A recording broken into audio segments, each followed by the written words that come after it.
발이 있을 거야. 그저께 거기에 사람을 묻었거든. 오늘 소개할 소설 속 문장입니다. 읽으면서 계속 이상했습니다. 분명 잘못된 일인 것 같은데 소설은 자꾸 그 할아버지의 편에 서게 만듭니다. 오늘 책은 2026년 젊은 작가상 수상 작품집입니다. 이 책은 7명의 작가가 쓴 단편들로 구성되어 있는데요. 오늘은 그중 두 작품을 이야기해 보려고 합니다. 첫 번째는 대상을 받은 김채원 작가의 별 3개가 떨어지다입니다. 작중에서 나는 외사촌 해임과 함께 할아버지를 찾아 시골로 내려갑니다. 할아버지는 석 달 전부터 연락이 되지 않아서 가족들이 무척 걱정하고 있습니다. 그렇게 찾아간 할아버지는 오히려 의아하다는 얼굴로 손주들을 반깁니다. 혹시 돌아가신 건 아닐까? 아니면 혼자 재밌는 걸 하고 계신 걸까? 궁금했다는 나의 말에 할아버지는 이렇게 대답합니다. 둘 다 나는 오래전에 죽었고 혼자 재밌는 걸 하고 있어. 할아버지가 홀로 가꾸는 곳이 있습니다. 종묘원이라고 이름 붙인 곳인데 여러 식물들을 혼자 키우고 있는 공간입니다. 그곳은 여름도 아닌데 잎들이 엄청 푸르렀습니다. 커다란 잎사귀 아래에서는 어디에든 숨을 쉴 수 있을 것 같았습니다. 읽으면서 이런 생각이 들었어요. 할아버지는 식물을 기르는 것이 아니라 자신이 숨을 그늘을 만들고 있는 건 아닐까 하고요.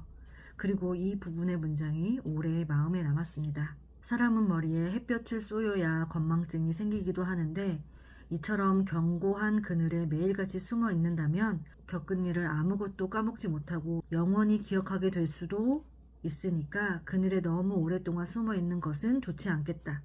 이 소설은 정확히 무슨 뜻인지 다 알 것 같지는 않은데 이상하게 마음을 건드리는 문장들이 많았습니다. 김채원 작가 특유의 윤리적인 시선 같은 게 느껴졌다고나 할까요? 그러다 두 손녀는 종묘원에서 발을 발견합니다. 흙 위로 삐져나온 남자의 발이었습니다. 정황을 묻자 할아버지는 덤덤하게 말합니다. 발이 있을 거야. 그저께 거기에 사람을 묻었거든. 손녀들이 놀라 묻자 할아버지는 스스로 목숨을 끊은 남자를 발견했고 그냥 묻어주었다고 말합니다. 죽어도 너무 죽었다는 생각이 들어 혼자 묻어주었다고요. 죽어도 너무 죽은 건 어떤 걸까요? 저는 읽으면서 당연히 신고해야 하는 거 아닌가 싶었습니다. 극중 나 역시 죄책감에 잠을 설치며 저와 비슷한 마음을 가집니다. 그런데 이상하게도 소설도 극중 나도 계속 할아버지의 편을 들어주려고 합니다.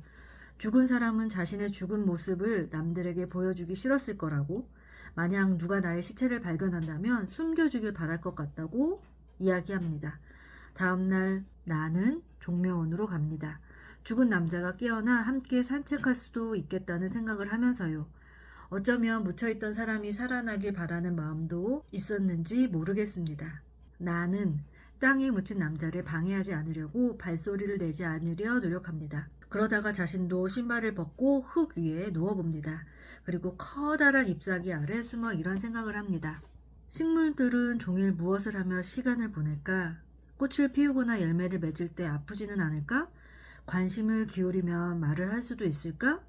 왠지 그럴 것 같다고 생각합니다. 읽으면서 저는 종묘원에 묻힌 사람이 그 남자 하나만은 아닐 것 같다는 그런 생각이 들었습니다. 어쩌면 할아버지는 묻히고 싶은 사람을 묻어주는 사람이 아닐까 하고요. 이후 나와 해임은 유령에게는 좋은 틈이 있어 라는 드라마를 보게 됩니다. 제 명을 다하지 못한 아기 유령들을 강가에 데려다주는 이야기인데 그 드라마와 할아버지가 겹쳐 보였습니다. 그리고 다음날 저녁 셋은 집으로 돌아가기 전 시체를 묻은 자리 너머로 별똥별이 떨어지는 것을 봅니다. 저는 그 장면이 꼭 묻힌 사람이 마지막으로 건네는 인사처럼 느껴졌습니다. 이 소설은 끝까지 정답을 말해주지는 않습니다. 사실 제가 지금 말하는 이런 해석도 틀렸을 수 있습니다. 작가만 정확히 알겠죠. 작가의 친구 중 한 명은 이 작품을 보고 범죄 소설이냐고 물었다고 합니다. 그 말을 듣고 정말 읽는 사람마다 완전히 다르게 느끼는 소설이겠다는 그런 생각이 들었습니다.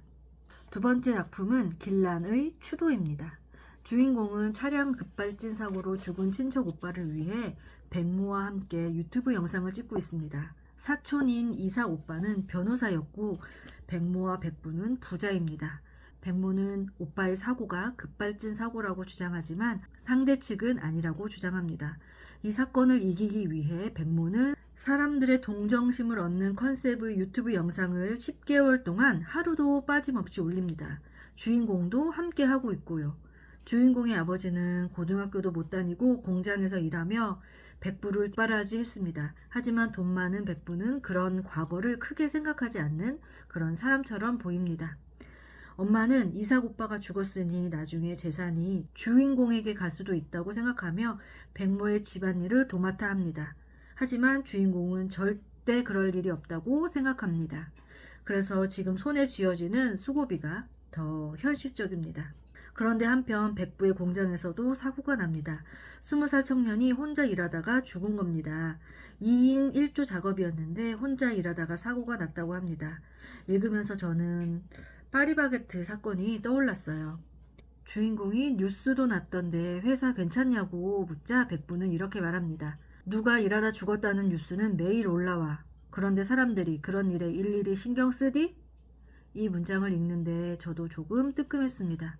우리는 너무 많은 죽음을 너무 빨리 지나쳐 버리니까요. 이후 추도 예배의 장면이 나옵니다. 백부는 이삭 오빠가 하나님 오른편에 앉아 있을 거라 기도하고 백모는 시험을 이겨내고 거짓된 마귀들을 물리칠 수 있게 해달라고 기도하고 또 엄마는 백부와 백모를 돌봐달라고 기도합니다. 그리고 주인공 차례가 되었을 때 주인공은 아무런 말도 하지 못합니다. 죽은 사람들이 너무 많았기 때문입니다. 백부의 공장에서 죽은 20살 청년, 그리고 이삭 오빠가 들이받은 차에 타고 있던 아이. 그 사람들은 지금 주인공이 만들고 있는 유튜브 영상으로 인해 쉽게 잊혀질 것입니다. 지저분한 것들을 편집해 내듯이요. 주인공은 그 죽은 사람들의 명복을 빈다는 말조차 하지 못합니다. 너무 가식적으로 느껴졌기 때문입니다. 왜냐하면 자신은 아무런 행동도 하지 않으니까요. 그저 마음으로만 안타까워할 뿐. 작가가 죽은 사람들을 위한 기도조차 자기 죄책감을 덜기 위한 것일 수 있다고 그렇게 말합니다. 이 소설은 굉장히 술술 읽혔습니다. 이야기 속으로 쉽게 빠져들었고 주제도 분명했습니다. 그런데 흥미로운 건 단순히 죽음마저 콘텐츠가 되는 현실 같은 이야기로만 끝나는 작품은 아니라는 점입니다. 나라는 화자가 계속 새로운 생각을 하게 만드는 그런 인물이었습니다. 이 작품집에는 아직 4편의 소설이 더 들어있습니다. 한번 직접 읽어보셔도 좋을 것 같습니다. 수상 작품집은 출간 후 1년 동안은 가격이 저렴하다고 하더라고요. 관심 있으신 분들은 지금 읽어보시면 더 좋을 것 같습니다. 오늘의 캘리그라피 문장은 이 소설 속 문장인 무언가를 다시 할 수 있다는 말이 언제나처럼 나를 기분 좋게 했다. 그리고 언제나처럼 슬프게 했다. 이 문장으로 한번 써보겠습니다.